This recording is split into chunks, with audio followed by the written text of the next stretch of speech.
Hello everyone, নমস্কার সবাইকে। Welcome জানাচ্ছি আমার আরও একটি নতুন ব্লগে। আজকে সকালবেলা ঘুম থেকে উঠে সব কাজ শেষ করে পূজা করে চলে আসছে রান্নাঘরে রান্না করতে। আজকে বানাবো আমি ডাল, পুঁই শাক ভাজি আর কচু শাক ভাজি শুটকি দিয়ে। আর ছেলের জন্য বানাবো শিং মাছ কাঁচা কলা দিয়ে।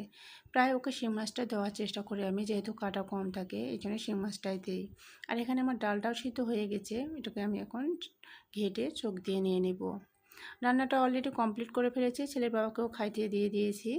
চান করার সময় অনেকগুলো কাপড় ভিজিয়ে রেখেছি আমি, তাই জন্য সব কিছু রান্না আগে কমপ্লিট করে রেখে দিচ্ছি। আর ছেলের রান্নাটাও আগে করব। এই খাবারটাও ও দুপুরবেলা খাবে, দুপুরবেলার খাবারটাও এখানে বানিয়ে নিচ্ছি। সেই মাছটা আমি হালকা ভেজে নিয়ে ওইখানে পেঁয়াজ বাটা, কাঁচা কলাটা হালকা ভেজে নেব। ভেজে নিয়ে অল্প একটু জল দেবো সিদ্ধর জন্য। সিদ্ধ হয়ে গেলে নামিয়ে নেব। এর মধ্যে আমি আর ছেলেকে খাইয়ে দিয়ে দিয়েছি। ছেলেকে খাইয়ে দেওয়ার পর ওকে একটু পড়াতে বসাচ্ছি। কয়েকদিন ধরে যেহেতু পড়াতে বসাতে পারি নাই, আজকে একটু পড়াতে বসাচ্ছি। আর এদিকে পড়াশোনাটা শেষ করে আমি একটু পেয়ারা কেটে নিয়েছি খাওয়ার জন্য। আর এদিকে যে কাপড়গুলো ভিজিয়ে রেখেছি ওগুলো ধুয়েও দিয়েছি, ওগুলো এখন শুকানোর জন্য রোদে দিয়ে দিয়েছি।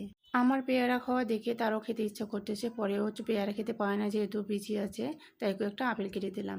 এদিকে যেগুলো কাপড় আমার শুকিয়ে গেছে সেগুলো আমি ঘরে নিয়ে এসেছি। আর এদিকে ছেলেকে একটু স্নান করে দিয়েছি ঠান্ডা জল দিয়ে। তার অনেক কান্নাকাটি, ওর বাবাকে ডাকতেছে, ওর বাবা নাকি ওকে ভালো করে চান করে দেয়, তাই জন্য ওকে একটু আদর করে দিলাম।